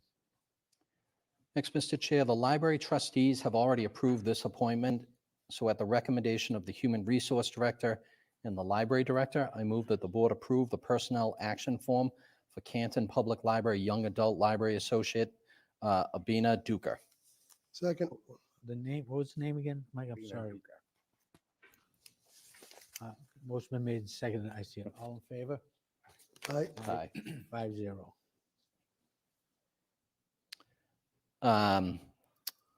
To create more awareness of the low bridge on Bolivar Street, the request for use of mitigation funds. This is from the Superintendent of Public Works. I move that the board approve the use of up to $6,000 from the Billboard Mitigation Fund for electronic low bridge signs on Bolivar Street. Second. Well, motion made and seconded. Any other questions, comments? But I'd like to comment on this. I would actually like to delay this because right now we're having a study done and to find out exactly what would be the best way to go about doing this. It's going to take a lot more thought than just putting up a sign. So if we could, I'd like to postpone this one until we get the study back that we should be getting any day, actually. I spoke with the gentleman the other day, and what they're going to do is they're going to give us the recommendations of what should be done. The few of the things they did tell us to do in the meantime, we're going to change the signage on Bolivar Street, put them on the right side of the road. It can be the green neon signs to make it a little more visible. Until we do this survey or the study, I think we should hold off on spending any unnecessary money. That's fine. That's my personal. Could I still ask a question about that? Absolutely. Kathleen Howley, Canton resident. Thank you for that enlightened approach to study the matter and see what is the best type of signs. They have, laser things now. They do have some new technology. But my question is, as a resident who goes under that bridge with my kid in the car probably like twice a day, just wondering the many strikes that have happened where it's been hit by a truck several times the past few months, but is this something that happens pretty regularly? Could residents have any kind of assurance that an engineer has looked at that bridge after all those strikes? That would be through Keolis.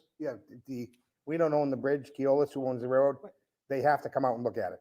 After every strike? after every single That's good strike. to Yes, they know. do. That's They come very, every single very- strike to make sure it's safe and no one gets hurt. That is very, thank you for telling me that. And we're making sure that they do it. Oh, absolutely. Absolutely. Okay, We great. can't open it until they've inspected it. That is excellent news. We'll all sleep better tonight. Thank you so much. Appreciate it. Well, thank you.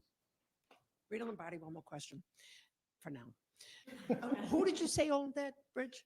Well, the MBTA does, but Keolis is Yeah, the so- managing Well, company. for- Keolis doesn't own it. Keolis, GXS owns it. It's a freight system. They own the It's a tracks. freight system. And the MBTA / Amtrak, well, in this case, the MBTA. I see. The other sections of town, we have the Acela. Yep. That's owned by Amtrak. I got it. And it's called, the MBTA leases it from GSX. Okay. So if they own the bridge and the bridge is too low, right? I mean, I'm sure it was built years ago. Why can't they pay for whatever we need to make that safe? Just a thought. If they own it, let them pay for We it. have, different names, we have to ask permission from even to paint it. And they have bridges, as you are well aware, cement truck hit one in Norwood and Moore Street. Yep. There's one in Dedham that gets hit all the time. Yes. There's one in Westwood that gets hit all the time. The one in Canton gets hit all the time. I'm sure there's other ones, other locations, but they're all, if you looked at the one in Canton, you close your eyes and say, look at all of them, and they're all the same. Because that's the way they were built way back when. So I agree with you, it's their responsibility, but But but maybe the we could- MBTA is not flush with money, so I think it'll be a long way in but, waiting. they're responsible for the safety. That was one, and it that could was one of the prevent topics, lawsuits. that was one of the topics that were brought up when we went over and looked at the thing to try to figure out what we can do at this point. And one of the comments was about lowering the road and things. But there's so much that it's so old that they didn't know how deep the pilings were or anything like that.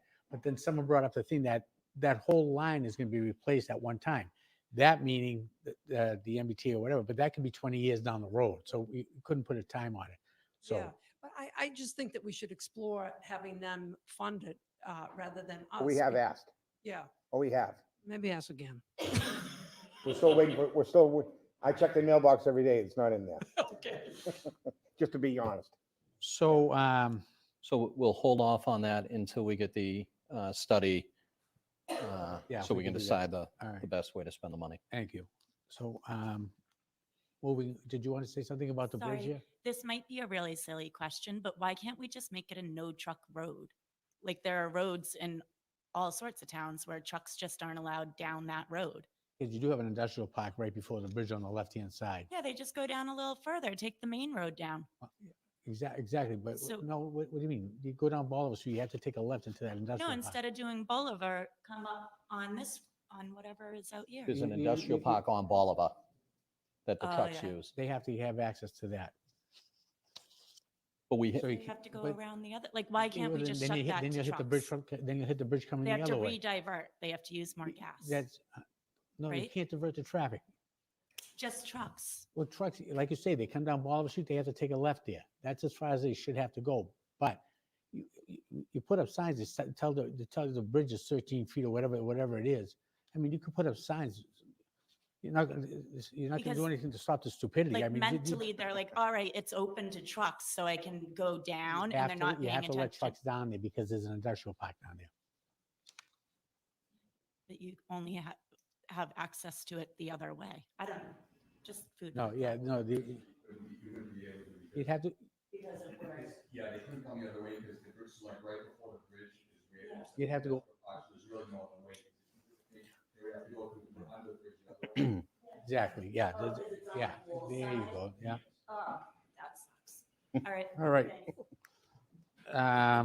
Next. Hold on. Can I ask I promise, a super quick question that I've been wondering with all the bridge strikes? Are there any consequences to the drivers and the company that is causing all of these concerns in town? Do they have any consequences if they ignore the signs and keep on driving? I don't know what the citations would be. that's a great question. but I'll I- find out for you. I'll ask Thank you police so chief. much. If I can answer that and just go one step further, if you remember 2 or 3 years ago, when they call him gypsies, a truck driver, remember? He went through Walgreens and which is Crane School. You remember that? He thought that was the down ramp. That company, the insurance company, paid for all that to get fixed. So that we do go after the people we can go after, and I'm sure the MBTA goes after them, but where Walgreens is, the steps, says Crane School. Mhm. Yeah. And when they, that's when the truck driver, the 18-wheeler tried to go down there because he thought that was an entrance We're gonna, onto- like I said, onto yeah. Washington. If there were consequences for the company, We you can know, look, we yes, can look yes. into that. We can look into that and find out if there's a I citation. know there was, I know they paid Okay. for it, paid for the new, the marble steps, All right, the granite steps, excuse me. moving on. Next, Mr. Chair, the vendor warrant total for the week of 1/26/2024, $3,403,286, sorry, $3,403,286.72. The payroll warrant total for the week of 1/26/24, $1,516,649.17. The vendor warrant total for the week of 2/2/24, $1,031,357.92. And the payroll warrant total for the week of 2/2/24, $295,308.28. Next, Mr. Chair, I move that the board approve the cemetery lot perpetual care deed. Second. Motion been made and seconded. Any questions? Hearing none. All in favor? Aye. 5-0. Next, Mr. Chair, at the request of the Superintendent of Public Works, I move that the board approve the cemetery commitments in the amount of $500. Second. Motion made and seconded. Any questions? Hearing none. All in favor? Aye. 5-0. Next, Mr. Chair, I move that the board approve the minutes from the Select Board meeting of January 23rd, 2024. Second. Motion made and seconded. Questions, comments? Hearing none. All in favor? Aye. Aye. 5-0. Next, Mr. Chair, we have our Town Administrator update. I defer to Mr. Duty. Thank you, Mr. Clerk. Just a couple of things. Mr. Scollins touched on a couple of things I was going to report on. So I will say that first thing is that we have begun the process of selling the condominium unit that was conveyed to the town from Canton Holdings over at the Copperworks Developments. 50 Copperworks is the address. So we have to sell the condominium per mass procurement law. So it's kind of an unconventional way to sell property, but we have to develop an RFP for it. And then we have to interview realtors who would potentially market and sell it at market rate. So we're in the process of doing that now, of identifying a local realtor that would be willing to do that. And we'll develop the RFP and try to get it sold as soon as possible. And the proceeds of that sale, as you recall, are going right to the Affordable Housing Trust. So they will be the beneficiaries of that sale, and they'll use that money to, forward the goals of the Affordable Housing Trust, whatever that may be. Yep. I'm waiting. Good? Okay. All right. The next thing is, last week, the fire chief, myself, Jen Cabana from my office, we met with a representative from MEMA, the Massachusetts Emergency Management Agency. The town is required to submit an emergency preparedness plan with the Commonwealth on a yearly basis. So this was our annual review with our liaison to see what portions of the plan needed to be updated. So there are always things that need to be updated in the plan, because if employees change, if names change, positions change, so you update those kind of key contact individuals and review other important elements of the plan, like evacuation routes and point of distribution sites, emergency shelter sites, all these things that we look at on an annual basis and make sure that we're up to date on that. So we had a good meeting with them. We have some additional information we have to include in there around the area of critical infrastructure, adding some critical infrastructure that came online since the last time we did the plan. And then we'll be good to submit and have it approved for renewal. That's all I got. Thank you, Mr. Duty. Next, Mr. Chair, I just have a few clerk announcements. Okay. So first, Canton Parks and Rec has limited spaces still available for their February vacation programs. They are offering camps as well as ice skating lessons, and you can visit cantonrec.com to register. As I mentioned previously, the Friends of the Canton Public Library are hosting a stand-up comedy show on Saturday, February 24th. Tickets for the 7 o'clock show are sold out, which is great news, but there are still some tickets for the 9 o'clock show. Please contact the library if you are interested in having some laughs. The Canton Historical Society is hosting a Be My Valentine event this Sunday from 1 to 4 p.m. at the Historical Society. Join them as they exhibit Victorian Valentines, love letters, and photos of families from Canton's past. There will also be a drop-in crafting session where you can make your very own Victorian Valentine creation, and you can drop in anytime between 1 and 4. A reminder that the Canton Helpline is looking for help in restocking their food pantry. You can contact the helpline to find out how you can help and where you can drop off any donations. They have a whole bunch of drop-off locations. As mentioned tonight, the Select Board approved the townwide cleanup date on Saturday, April 6th from 10 to 12 with a rain date of April 7th. Those interested in volunteering should visit keepcantonbeautiful.org. And finally, the Select Board will hold its next open office hours on February 13th from 5 to 7 p.m. That's all I have, sir. Okay, so next we're going to the public comment section. Again, just a reminder, it'll be 15 minutes long, 3 minutes per speaker. Just when you, after the mic, if you just identify yourself, please. Kathleen Howley, Canton resident. I was the lead petitioner for the special town meeting that successfully passed our main objective and independent review of the police department. I started the petition last year because, like many parents in Canton who are aware of what's happening, I'm concerned about the town my child is growing up in. A group of mostly Canton moms collected signatures, handing off clipboards at school pickups. The $200,000 for the independent audit passed by 903 to 800. That was democracy in action.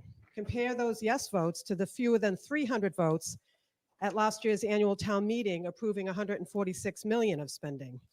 I wouldn't be surprised if there were more votes of approval per dollar for the police audit than any funding provision ever in Canton's history.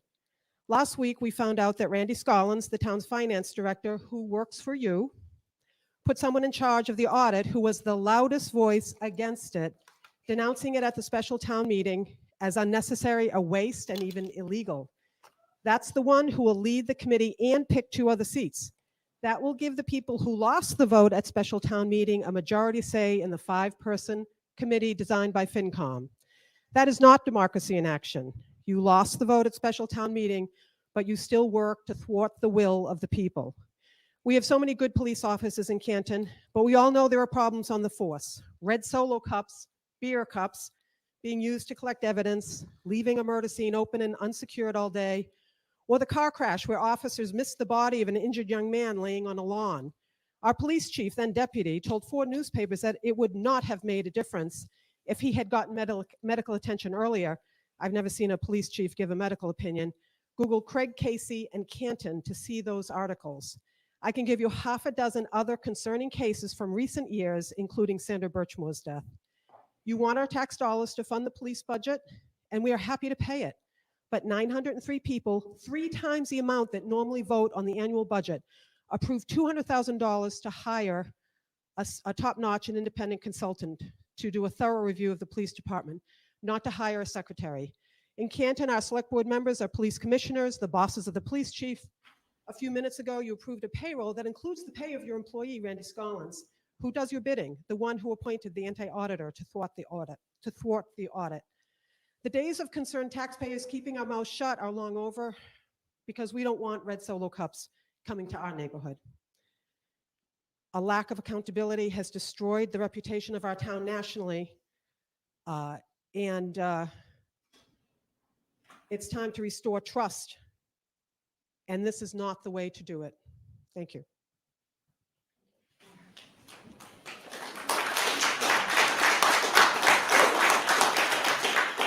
We'll go back and forth. Jennifer O'Donnell. Good evening. Integrity, the quality of being honest and having strong moral principles. A fellow citizen recently said, integrity is a hard-earned virtue. I could not agree more. Integrity is everything. I also stand by and double down on the following. When the dust settles in town, it will indeed be interesting to see who still has theirs. Another citizen often found standing in this very room, though never publicly speaking, has decided to take to calling us elitist, amongst many other things. An elitist, by definition, is to demonstrate a superior attitude. The word, that would be the negative way of looking at the word. How about turning ourselves around and saying it positively? The ability to rise above it all, to do what feels true to you, the ability to tune out the noise and stay focused on what you came to achieve. Elite. Being of the richest, most powerful, best educated, or best trained group in society, last time I checked, we all strive in our own way to be better, to have better. Is this not something that we all desire? I truly have been so baffled by this and how it was twisted into such a negative thing, some way to insult me. To you, I say thank you. A person living near a neighbor, a person living near or next door to a speaker or the person referenced to. Another man in this town recently very publicly announced, I am not his neighbor. To him, I say, we are neighbors by definition. Saying things like you are not my neighbor is just unintelligent. Whether you like it or not, we all chose to live in this town. What you choose to do with it is completely up to you. For the board members who often state it's always been this way, and I remember when, I would like to take the chance to remind you of another old classic word, chivalry. The combination of qualities, courage, honor, courtesy, justice, and readiness to help others. Courteous behavior, especially of that of a man towards a woman. I would like to take the moment to apologize if my approach has upset or offended anyone on the board or in our community. It has never been my intent. While I may not feel that I have done anything wrong speaking or asking questions, I can appreciate that many prefer the ugliness to be dealt with behind closed doors.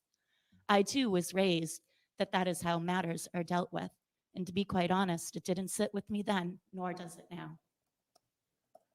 To you, I say I will try to soften my delivery, but I unfortunately cannot soften the message. It's too important, and we as a community have too much to lose by ignoring the bad behaviors of a few. Thank you. Thank you. Rita Lombardi. The objective of the police audit is to restore trust in our community, improve performance, and gain efficiency. The investigations into the murders of John O'Keefe, Boston police officer, and Sandra Birchmore caused significant damage to the credibility of our police force. Restoring trust with citizens and ensuring safety for all is paramount. An impartial review by an independent firm will provide expert opinion and offer ways to improve policing operations and gain efficiencies and benefit taxpayers. Successful businesses routinely conduct impartial audit reviews without issues. Petitioners sought to avoid conflict of interest and made it clear that whoever chaired the committee should have no affiliation with the police or be an embedded townie. Mr. Scollins chose Bob McCarthy to chair this committee, citing Bob's extensive service, including 30 years on the Building Renovation Committee. What Mr. Scollins did not share is that for 2 decades, our police chiefs have also been serving on that committee. Bob is not only affiliated with our police, he's an embedded townie and represents the complete opposites of what the voters were seeking. At special town meeting, Bob publicly blasted the Finance Committee for rewriting the article beyond its original scope and for making a bad situation worse. He argued the article was legally unenforceable and to stop pandering to the disruptive minority and move on. Sourcing an independent audit firm is project management. Successful projects include a champion or a chair who support the project's goals and have the expertise to motivate the team towards a successful outcome. Successful business leaders would never appoint an angry, disgruntled person with strong opposition to lead or participate in any improvement initiative. That type of individual would do everything in their power to derail the project, and the desired outcome would never be achieved. For 2 months, Kathleen and I reached out to Mr. Scollins for an update on the 2/1 start date and informed him that we would be representing the petitioners. In his letter announcing Bob McCarthy, Mr. Scollins included language that was never discussed or agreed upon. The Finance Committee's approved language was the creation of a committee of 5, the chief procurement officer or his designee, 2 members to be nominated by the petitioners, and 2 community members at large to be nominated to and selected by the chief procurement officer or his designee. Mr. Scollins inserted the following verbiage into his letter and stated that Mr. McCarthy would add 2 members from the petitioners following a transparent and democratic process. And voting would be conducted by mailing by Bob's soon-to-be secretary. Electing petitioners, I'm going to ask you, let me finish. Thank you, Mr. Theodore. Electing petitioners was never discussed or approved. Furthermore, in Canton's elections, he has allowed me to continue, so I'm asking you to please be polite. Thank you. Electing petitioners was never discussed or approved. Furthermore, Canton elections are not run by secretaries. I have spent 30 years in the corporate leadership, spearheading process improvement initiatives, delivering record results. During the last 8 years of my professional career, I worked directly with every state office in our country. It's time to adopt the best practices that work so well in the private sector and stop this good old boy form of management. The voters have spoken. Honor their wishes and appoint a champion who will help advance the cause and not sabotage it. And lastly, for the viewers at home, Mr. Scollins was the gentleman, the finance committee who sat here. And I just want you to know, Mr. Albert, it did not go unnoticed, the kudos that you gave to Mr. Okay, no, okay, Collins. okay. I gave you time now. Okay, thank you.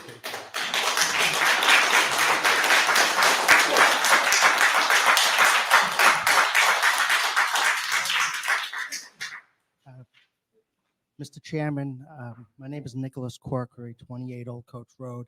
I'm about to become the most popular person in this room. I came here tonight because I'm disgusted at what I'm seeing on the internet. I'm not versed with the internet. I'm on pages or anything. I was here at the last meeting. I wanted to better educate myself. So I started to go through the back and forths of all these people, pro, against, all these things here. And I realized something. There's something that's missing. The first thing that is missing is the victim. The victim here, I'm sorry, Rita, is John O'Keefe. The O'Keefe family is the most victimized family. I'm very sorry what the Reeds are going through.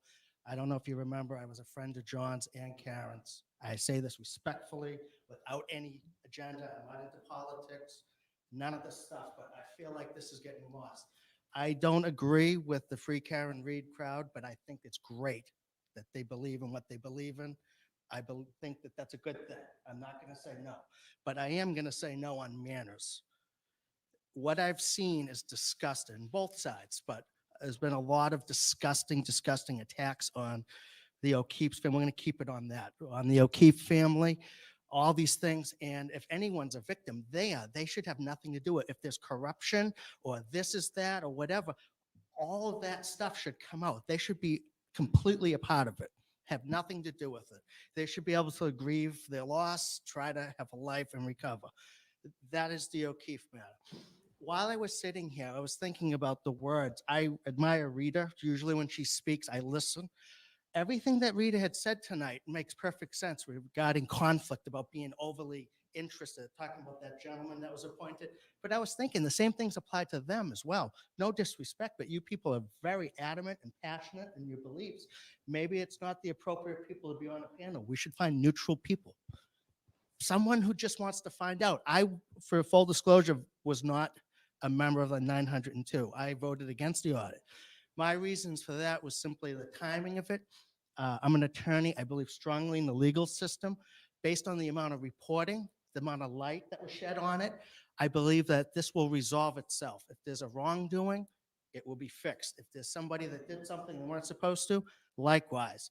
If there's a conviction, it's a conviction. If there's an acquittal, it's an acquittal. We let that go to the court system where it's appropriate. I feel strongly that Canton could be a better place, but I look over here and these people could potentially be leaders someday. Could be next election. They should strive to be better, encourage people to be better human beings, and conduct themselves now as leaders and tell these people to protest and do whatever they need to do. That's their right, but to do so with respect for other people and vice versa. That goes for the Canton. I'm not a McAlbert, by the way, McAlbert crowd as well on both sides. Thank you. No, that's okay. That's all. So do we have what time for one more? You got time for one more, sir.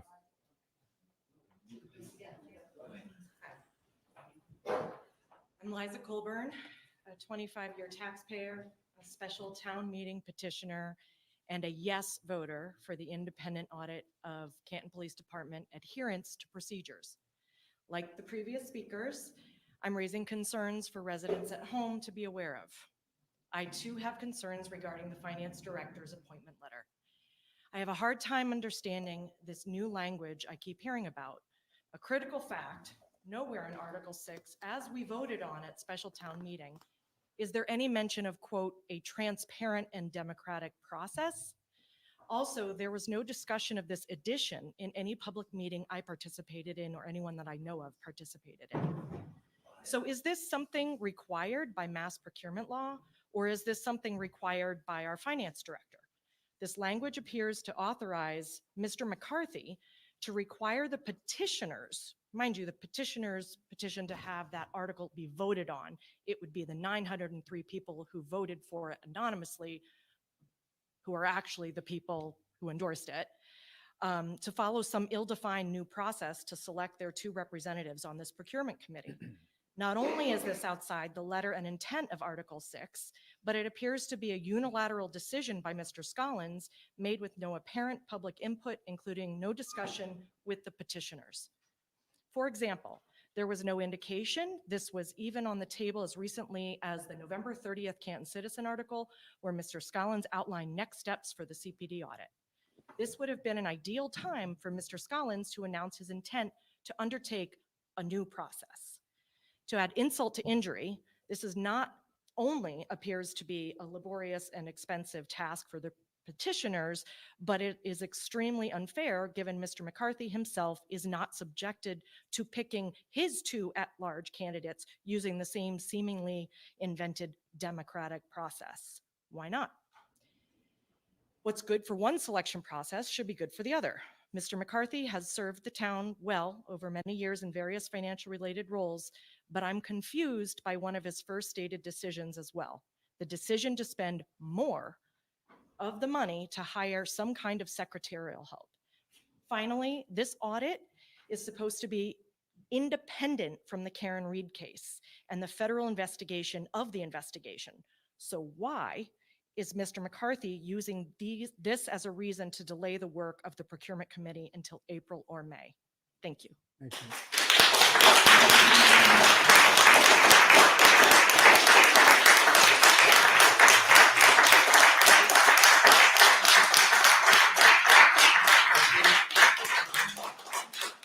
Is that the 15 minutes? Thank you very much. That's the It 15. was 15 minutes. We had, yeah, that's our rule, so thank you. Mr. Chair, the Select Board will hold its next meeting on Tuesday, February 20th, 2024, at 6 p.m. in the Sala Meeting Room, Memorial Hall, 801 Washington Street. I make a motion that we adjourn the meeting at 7:58. Motion been made and seconded. Any questions, comments? All in favor? Aye. Meeting adjourned.